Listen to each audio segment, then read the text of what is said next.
Swastiastu, Om Awigenam Astu, Nama Sidam, Om Sidirastu, Tat Astu, Astu Swaha.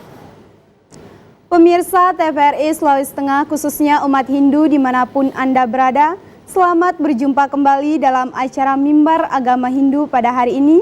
Saya Nika Dek Puspawati akan menemani pemirsa dalam 1 jam ke depan dalam perbincangan hangat dengan tema Dharma Gita. Baik pemirsa, di studio telah hadir narasumber kita yaitu Ibu Niketut Gawati SPDH.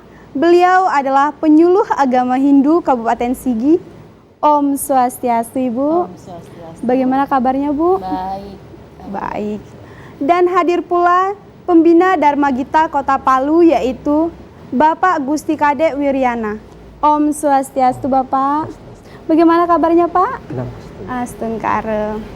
Baik pemirsa, di studio juga telah hadir 2 orang siswa UEP Wiradharma Palu yang akan menemani kebersamaan kita pada hari ini, yaitu Putu Pancasmadi dan Kadek Ferdi Yana yang akan membawakan sloka. Om Swastiastu Panca, Om Swastiastu Yudi. Baik pemirsa, selanjutnya mari kita dengarkan pembacaan sloka yang akan dibawakan oleh Panca dan Yudi. Kepada Panca dan Yudi disilahkan. Rigveda 10, Sukta 71, Mantra 11. Reco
yang artinya seorang bertugas mengucapkan sloka-sloka Weda. Seorang melakukan nyanyian-nyanyian pujian dalam sakwar.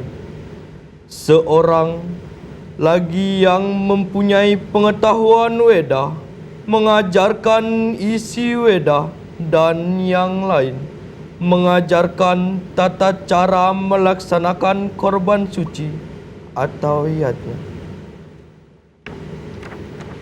Pemirsa TVRI Sulawesi Tengah, khususnya umat Hindu dimanapun Anda berada, demikianlah tadi pembacaan sloka kepada Panca dan Yudi, kami ucapkan terima kasih. Selanjutnya mari langsung saja kita berbincang dengan narasumber mengenai tema yaitu Dharma Gita. Baik Ibu, bisa Ibu jelaskan kepada pemirsa apa yang dimaksud dengan Dharma Gita? Ya. Baik pemirsa, pada saat ini saya akan memberikan penjelasan apa sebenarnya itu Dharma Gita.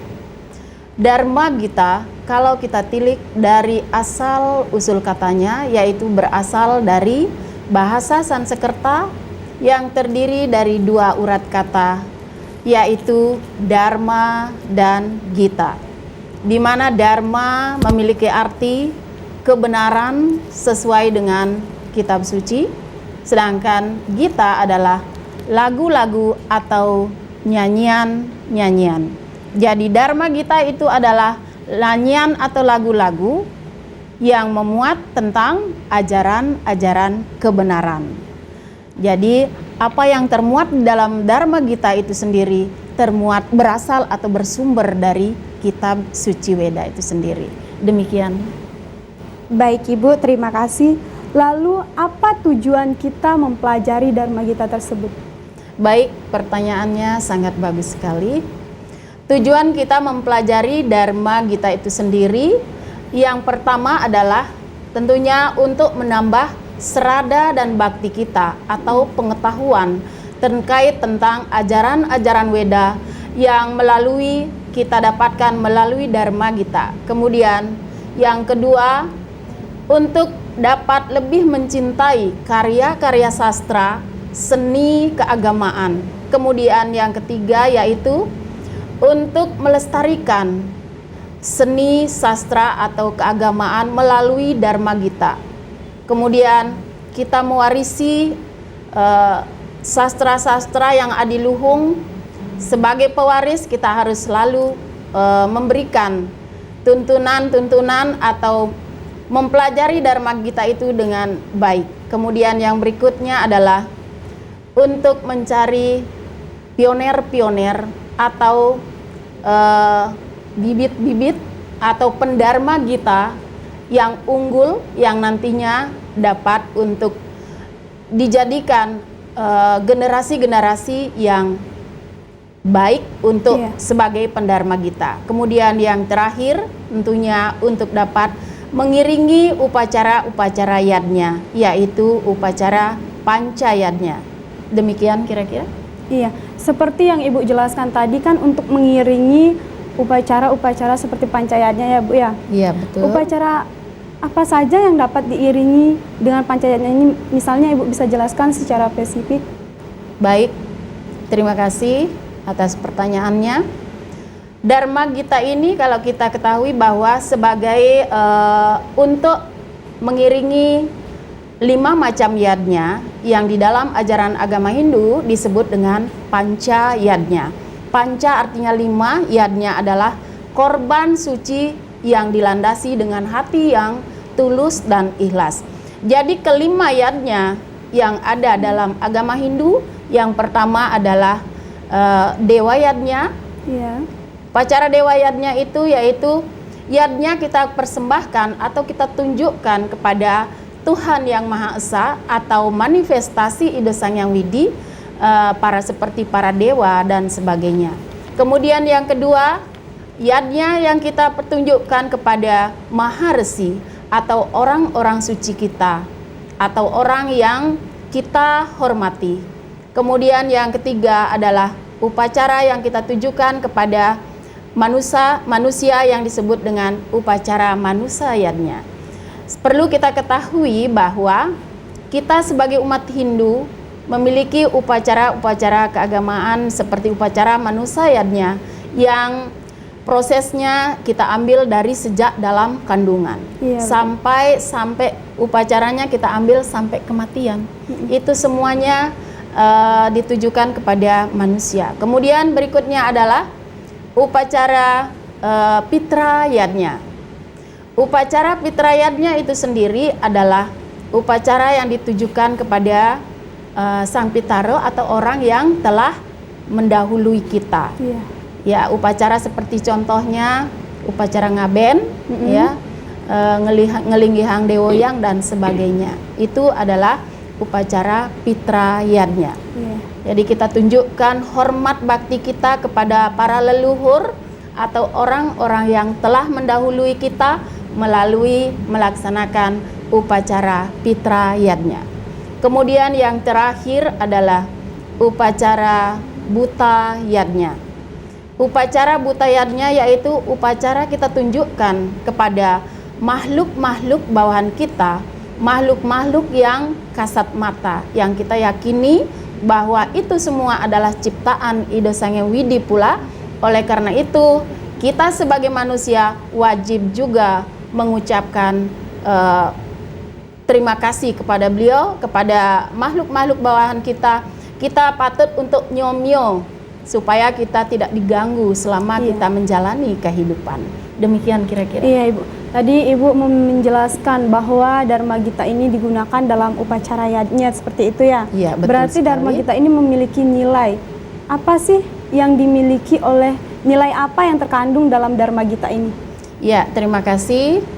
Seperti kita ketahui bersama bahwa Dharma Gita itu adalah memiliki nilai-nilai yang luar biasa, nilai-nilai yang adiluhung, seperti nilai-nilai kejujuran terdapat di dalam Dharma Gita, nilai religius terdapat juga di dalam Dharma Gita itu sendiri, kemudian nilai kasih sayang, nilai kebersamaan, toleran dan sebagainya. Kemudian ada juga nilai-nilai yang patut kita teladani di dalam Dharma Gita, yaitu nilai-nilai ilmu pengetahuan yang kita patut ambil dari sari-sari Dharma Gita itu sendiri. Demikian. Iya baik Bu. Yang ingin saya tanyakan lagi Bu, apa saja jenis-jenis Dharma Gita Bu? Iya, baik, terima kasih. Dharma Gita secara garis besar dapat terbagi atas 4 bagian. Yang pertama adalah yang disebut dengan Sekarare. Yang kedua adalah Sekar Alit. Yang ketiga adalah Sekar Madil. Dan yang terakhir adalah Sekar Agung. Nah, apa yang disebut dengan Sekarare? Baik pemirsa, saya akan menjelaskan apa itu Sekarare. Sekarare yaitu lagu-lagu atau nyanyian yang biasa dibawakan oleh sekelompok anak-anak. Kita tilik kembali dari kata rare itu adalah anak. Ya, sekar adalah lagu. Jadi sekarare yang dibawakan oleh sekelompok anak-anak dengan suasana yang riang gembira, ya, senang, dengan kandungan materi atau lagu-lagu ini memuat tentang ajaran-ajaran kesusilaan, memuat tentang ajaran-ajaran kebenaran tentunya. Kemudian cerita-cerita yang adiluhung di sana yang dapat kita petik di dalam lagu-lagu atau sekarare tersebut. Kemudian yang kedua yaitu Sekar Alit.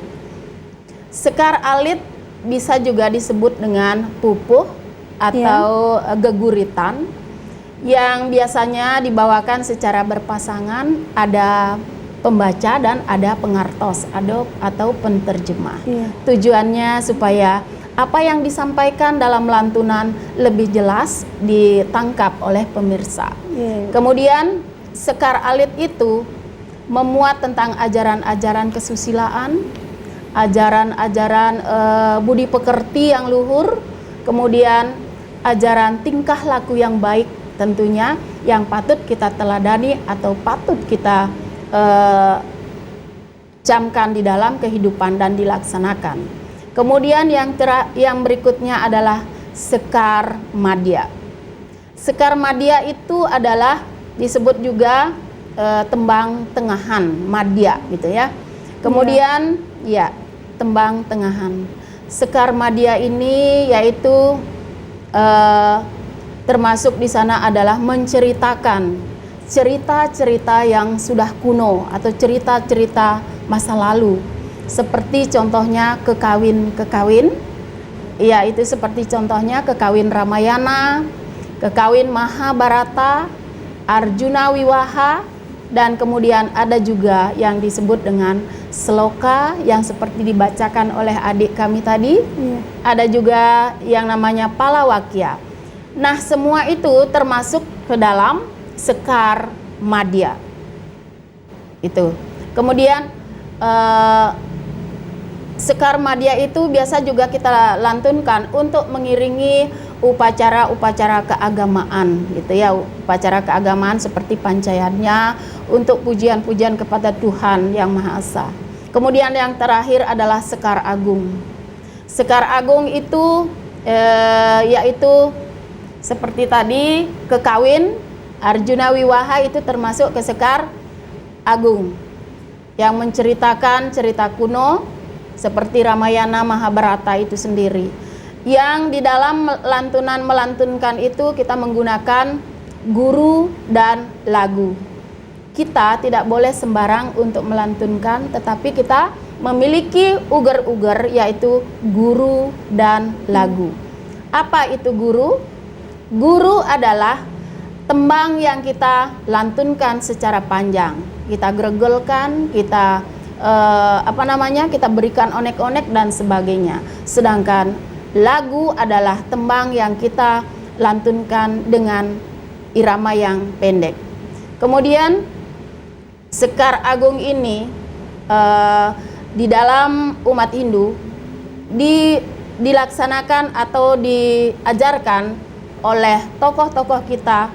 Kemudian akan ada perlombaan-perlombaan yang kita ikuti sampai ke tingkat nasional. Inilah kelebihan daripada Dharma Gita yang patut kita pelajari dari sejak dini. Demikian. Baik Ibu, seperti tadi Ibu sudah menjelaskan tentang sekar arit, tentang sekar alit. Bisa Ibu berikan satu contoh nyanyian terkait Dharma Gita ini? Baik, baik pemirsa, saya akan melantunkan sekar alit terkait tentang pupuh. Saya akan membawakan ke dalam pupuh sinom. Baik Ibu. Wakuku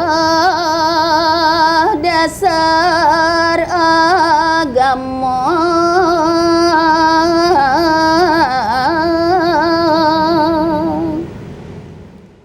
yang artinya kami akan sebutkan dasar daripada agama Hindu, yaitu dasar agama yang sudah dipelajari dari nenek moyang kita dulu. Pancasrada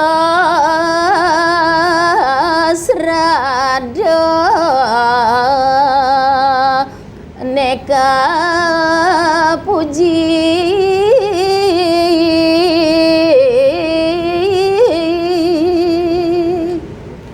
Dasar agama Hindu tersebut dinamakan Pancasrada. Panca artinya 5, serada itu keyakinan. Akan saya bahas satu persatu. Sanelali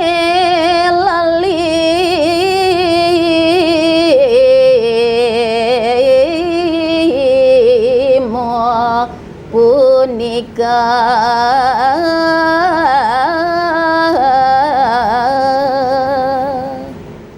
dasar daripada agama Hindu yang disebut tadi, yang disebut Pancasrada ada 5, yaitu Brahmo saneng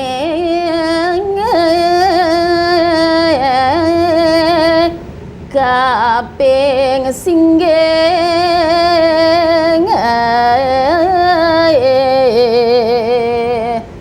Di antara kelima tersebut, yang pertama adalah disebut Brahman, yang artinya ajaran ketuhanan. Atma sane kaping kale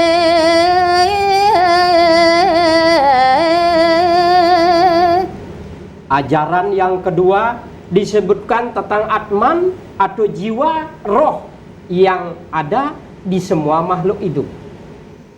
Karma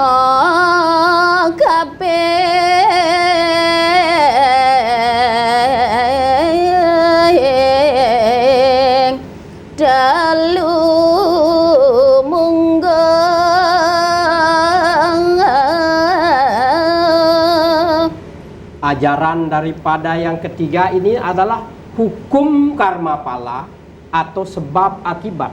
Apa yang diperbuat manusia di dunia ini, itulah yang dia akan terima. Apa yang dia tanam, itu yang akan dia petik. Samsarane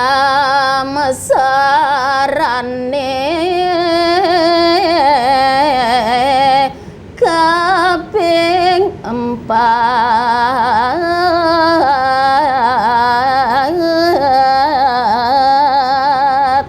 Sekarang yang keempat adalah samsara.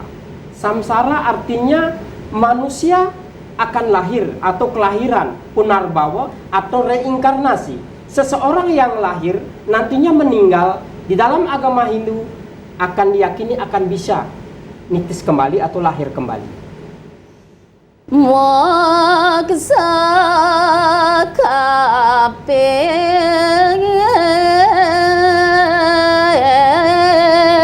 5 sami.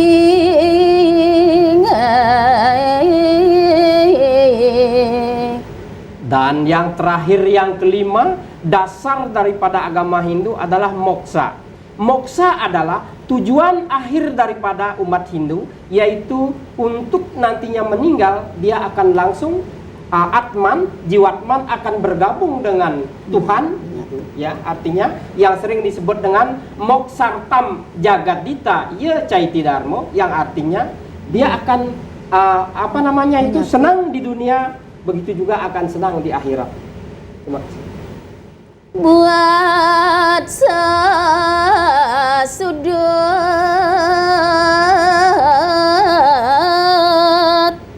Bapa jani mari tatas.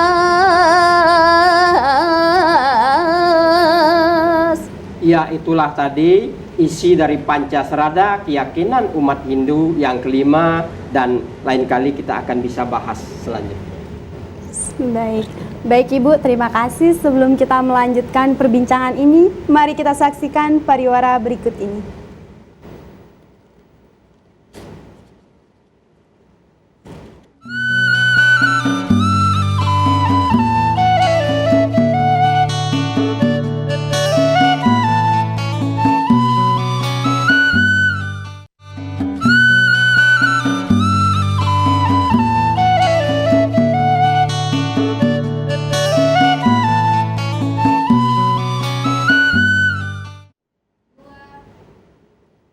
Pemirsa TVRI Sulawesi Tengah, khususnya umat Hindu dimanapun Anda berada, kembali lagi dalam acara Mimbar Agama Hindu pada hari ini. Selanjutnya mari kita dengarkan pembacaan sloka kepada Panca dan Yudi, disilahkan.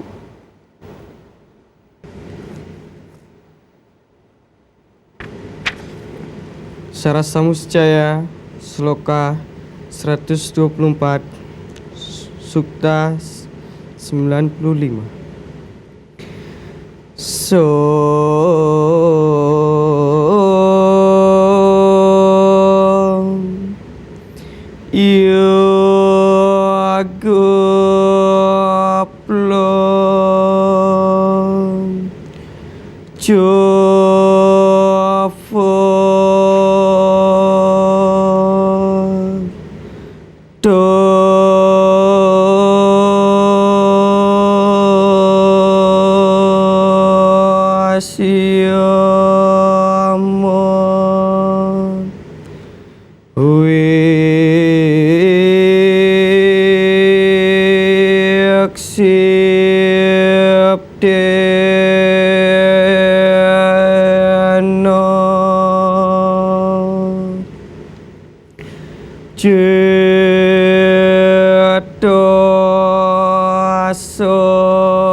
God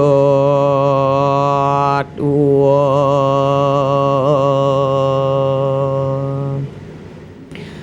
bawedosan,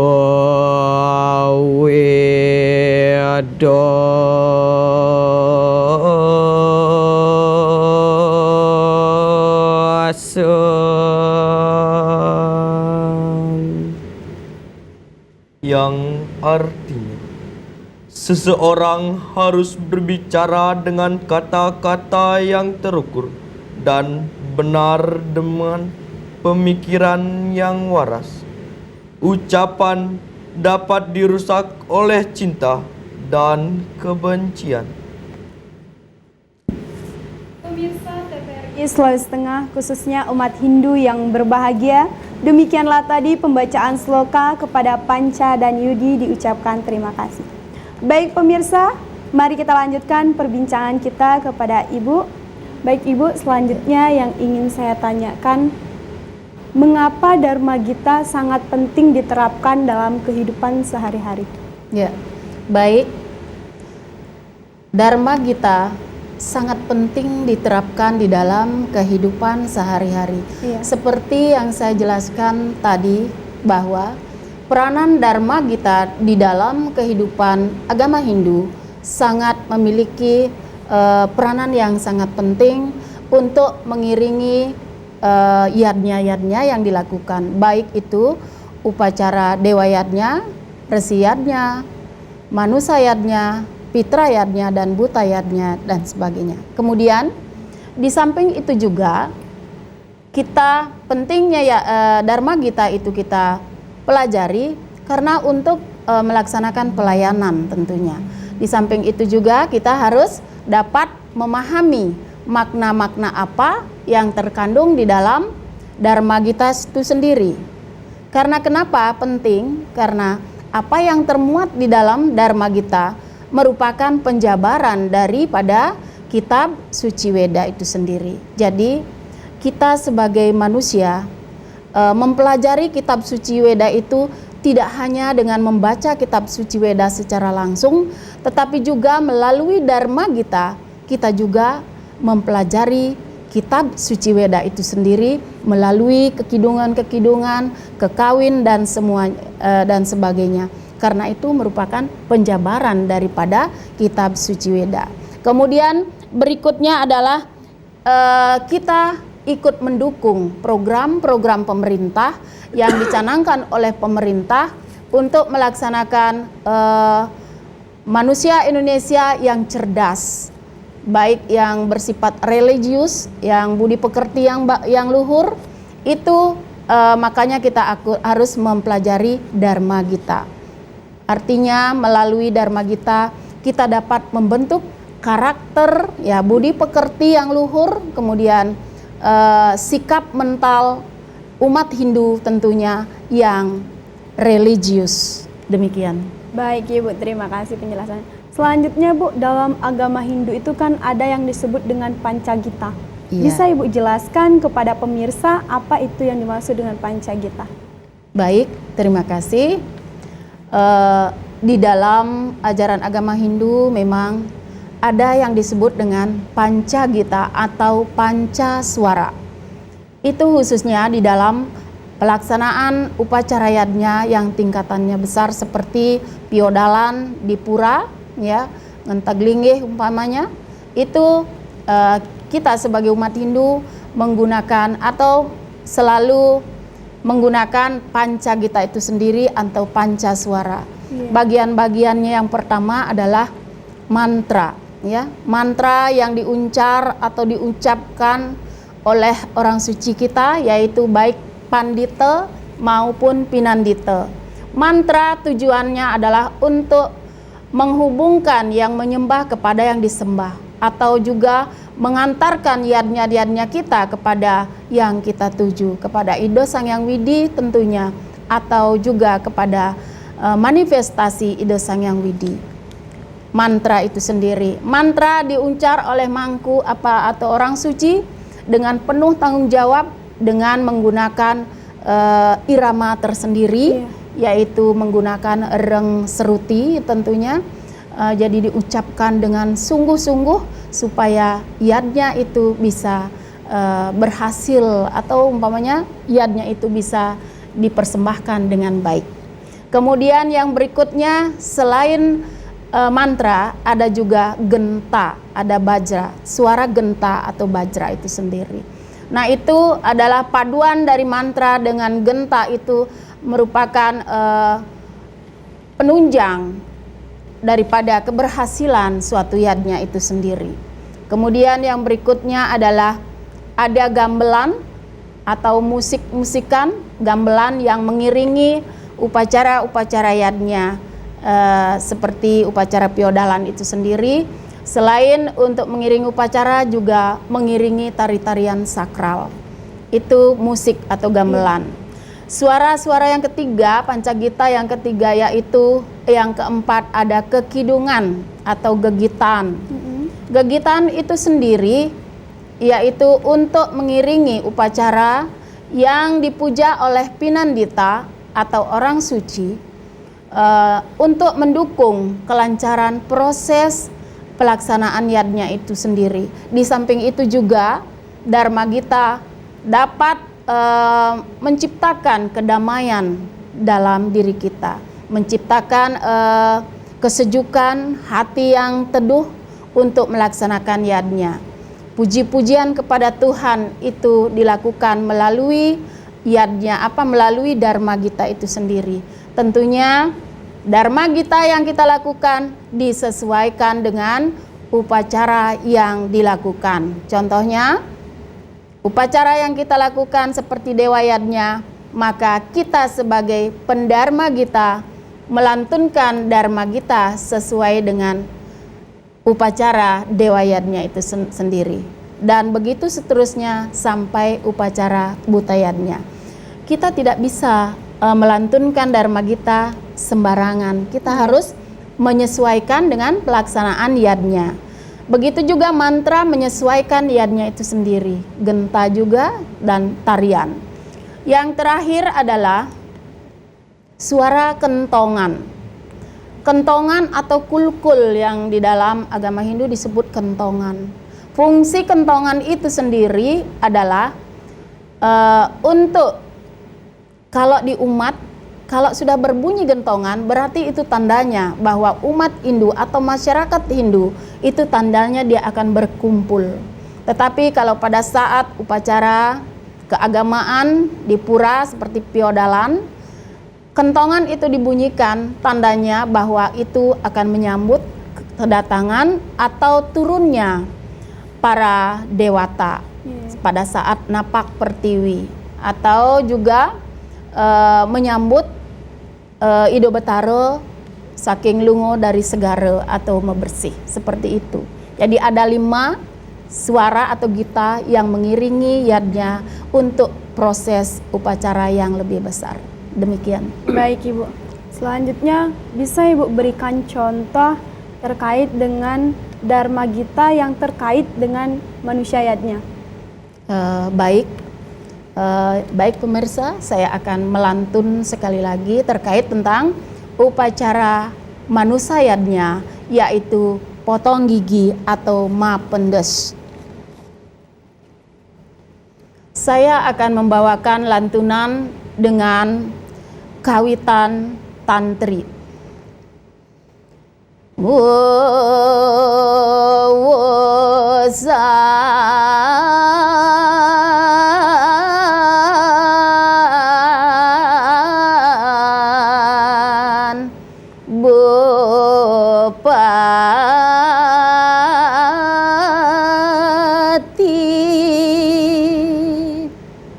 Iya, pemirsa dan pendengar. Ada disebutkan seorang raja di raja, yaitu di sebuah kerajaan di India. Reng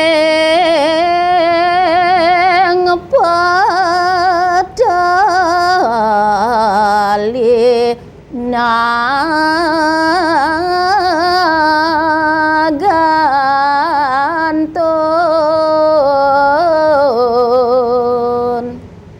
Beliau adalah memerintah di sebuah kerajaan yang namanya kerajaan Patali.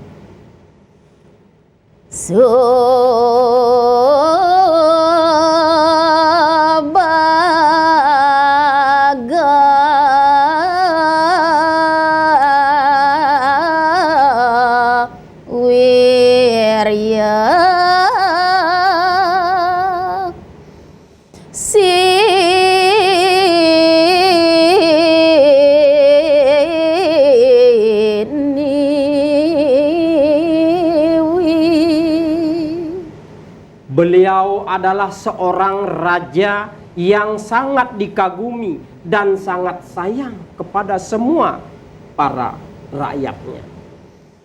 Kajrihen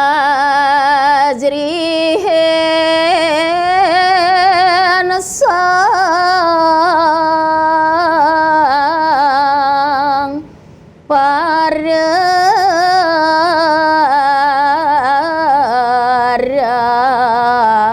ratu. Beliau seorang raja yang besar, dikagumi oleh semua raja-raja bawahan yang ada di kerajaan Jambuwarsa, yaitu dulu di India. Salawaning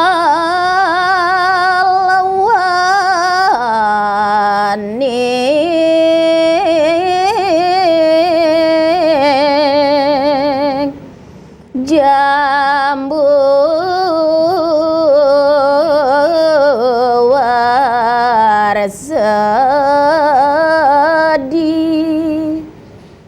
Semua para rakyat dan punggawa kerajaan yang ada di Jambuwarsa ini setinut turut ya, sayang dan tentram rakyatnya. Beliau juga sayang kepada raja tersebut. Prasama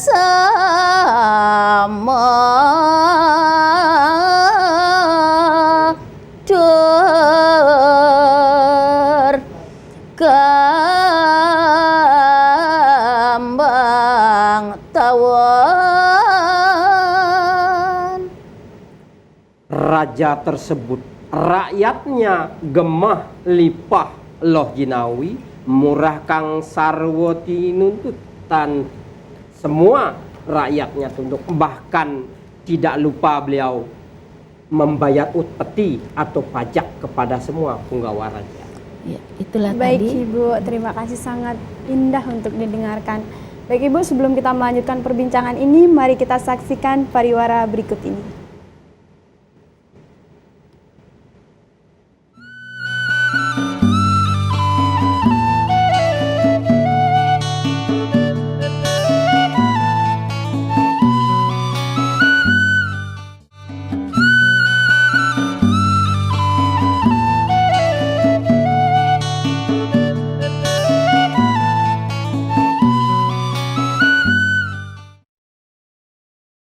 Pemirsa TVRI Sulawesi Tengah, khususnya umat Hindu yang berbahagia, kembali lagi dalam acara Mimbar Agama Hindu. Selanjutnya mari kita dengarkan pembacaan sloka kepada Panca dan Yudi. Kami persilakan. Sarasa Muscaya Mandala 125 Mantra 95. Apio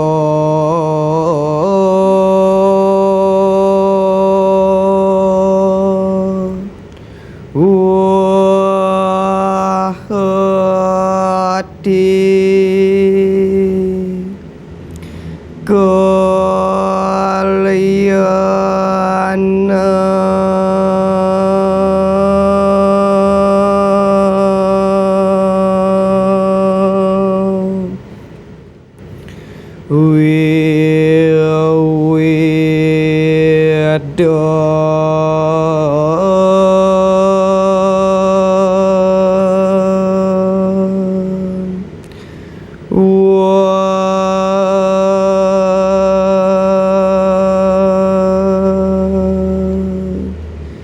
Subas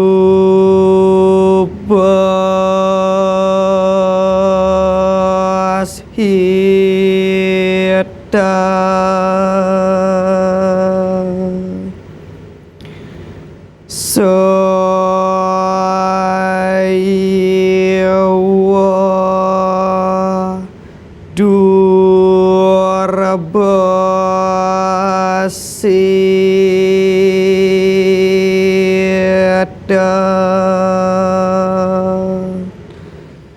Pum semonor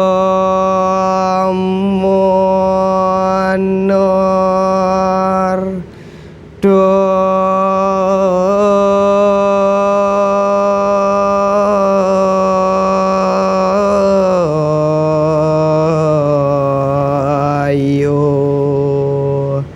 pot pot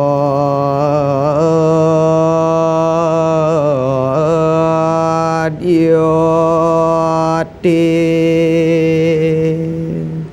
yang artinya ucapan yang baik akan membawakan banyak kebaikan, tetapi jika ucapan yang buruk itu membawa kejahatan pada manusia. Baik pemirsa, itulah tadi pembacaan sloka kepada Panca dan Yudi. Terima kasih. Pemirsa, selanjutnya mari kita lanjutkan perbincangan kita tadi kepada Ibu. Saya ingin bertanya lagi. Seperti tadi Ibu menjelaskan bahwa setiap upacara itu pasti ada nyanyian Dharma Gita. Lalu bagaimana jika dalam upacara seperti tadi upacara manusianya tidak diiringi dengan nyanyian Dharma Gita, apakah itu diperbolehkan? Baik, terima kasih. Kalau upacara keagamaan, ya semestinya dia diiringi oleh lantunan-lantunan kidung suci, karena yang mengantarnya adalah Pinandita dan menggunakan bajra. Semestinya dia sedapat mungkin semestinya diiringi oleh kidung-kidung atau Dharma Gita. Tetapi apabila tidak ada dan tidak memungkinkan untuk mengadakan Dharma Gita, itu juga tidak akan mengapa. Kita sebagai umat Hindu fleksibel, ya. Tidak harus ini, tidak harus itu. Kita fleksibel. Yang penting niat kita di dalam melaksanakan upacara keagamaan itu dilandasi dengan ketulus ikhlasan, lascaryo. Kemudian ditambah dengan sarana-sarana upakara itu sendiri yang lengkap sesuai dengan tatanan-tatanan upacara yang diambil oleh sang yajmana itu sendiri. Contohnya, apabila dia mengambil upacara pada tingkatan madya, dia melaksanakan tingkatan itu dengan benar, lengkap, tanpa boleh mengurangi dan tanpa boleh melebihi. Masalah Dharma Gita itu sendiri kita fleksibel saja. Apabila ada yang mengiringi, alangkah bagusnya gitu. Ketentraman, kedamaian pasti akan tercapai, tetapi apabila tidak memungkinkan untuk mengadakan atau menghadirkan pendharma Gita, tidak apa-apa. Seperti itu kira-kira. Baik Ibu, terima kasih atas penjelasannya. Lalu bagaimana perkembangan Dharma Gita pada saat ini, Bu? Baik, terima kasih. Baik pemirsa, kalau kita berbicara tentang perkembangan Dharma Gita, khususnya di luar Bali, ya, di tanah rantau, Dharma Gita pada saat ini sudah semakin dicintai. Pada zaman dulu sempat redup, namun pemerintah sudah melaksanakan upaya-upaya yang luar biasa untuk membangkitkan, untuk lebih mencintai Dharma Gita itu sendiri, umat-umatnya. Maka pemerintah melaksanakan seperti ajang-ajang perlombaan, baik dari tingkat desa, kecamatan, kabupaten, kota, bahkan sampai pada ke tingkat nasional. Seperti halnya pembacaan sloka, palawakya, dan sebagainya. Itu perlombaannya sampai ke tingkat nasional yang disebut dengan Utsawa Dharma Gita. Jadi perkembangan Dharma Gita khususnya di luar Bali sudah mulai berkembang, ya, sudah mulai dicintai dengan adanya kelompok-kelompok persantian yang dibangun di setiap banjar. Itu akan dapat membangkitkan atau memberikan, menambah motivasi umat Hindu untuk mencintai Dharma Gita itu sendiri. Karena sesungguhnya seperti tadi saya katakan bahwa Dharma Gita itu adalah ilmu yang terdapat di sana yang luar biasa. Apa yang termuat di dalam kitab suci Weda termuat juga di dalam kitab suci di dalam Dharma Gita. Nah, kelebihan daripada kita mempelajari Dharma Gita itu kita bisa melantun. Setelah kita bisa melantun, kita bisa menebarkan ilmu-ilmu yang termuat atau yang terdapat di dalam Dharma Gita itu sendiri. Ketika kemudian kita dapat melaksanakan pelayanan melalui Dharma Gita itu sendiri. Kelebihan atau kelebihan-kelebihan yang terdapat di dalam kita sebagai pendharma Gita, yaitu melaksanakan pelayanan-pelayanan. Di samping kita mendapatkan ilmunya, kita juga menjalankan seni suara kita. Bagi yang hobi berdharma Gita, dia akan melaksanakan seninya untuk megegitan. Jadi intinya perkembangan Dharma Gita di luar Bali saat ini sudah astungkara, sudah mulai berkembang, ya, sudah berkembang seperti melaksanakan atau mengikuti ajang-ajang perlombaan. Kami di Sulawesi Tengah sudah mulai bangkit Dharma Gitanya. Demikian. Baik Ibu, terima kasih atas penjelasannya. Nah Bu, yang saya ingin tanyakan lagi, seperti tadi Ibu menjelaskan kan ada begitu banyak macam Dharma Gita. Iya. Apakah tembang-tembang atau syair dari Dharma Gita ini semuanya sama atau memiliki ciri khas yang berbeda? Iya, bagus sekali pertanyaannya. Memang Dharma Gita jenisnya sangat banyak. Tadi ada dikatakan sekar alit ya, atau pupuh atau geguritan, itu memiliki jenisnya sangat banyak. Ya. Ya, ada namanya pupuh sinom, ginade, ada pangkur, pupuh semarandane. Semua itu memiliki ciri khas tersendiri. Memiliki jumlah baris tersendiri. Jumlah kata dalam setiap baris itu tersendiri, memiliki ciri khas tersendiri dia. Begitu juga dalam pelantunan katanya beda. Iya. Jadi semuanya memiliki ciri khas tersendiri, tidak sama. Sama seperti sloka tadi diiramakan, seperti itulah pakemnya. Begitu juga Palawakya, dia menggunakan alunan-alunan seperti contoh seperti ini. Risa kue ning sarwa buddha. Seperti itulah kalau kita melantun namanya Palawakya. Baik Ibu. Kalau tadi gegitan, lantunan, sekar alit namanya. Ya, baik Ibu, terima kasih. Ya. Ibu, terima kasih atas penjelasannya. Namun tak terasa waktulah yang membatasi perbincangan kita pada hari ini. Betul. Namun sebelum kita mengakhiri perbincangan ini, bisa kiranya Ibu memberikan kesimpulan kepada pemirsa tentang Dharma Gita ini. Baik, terima kasih.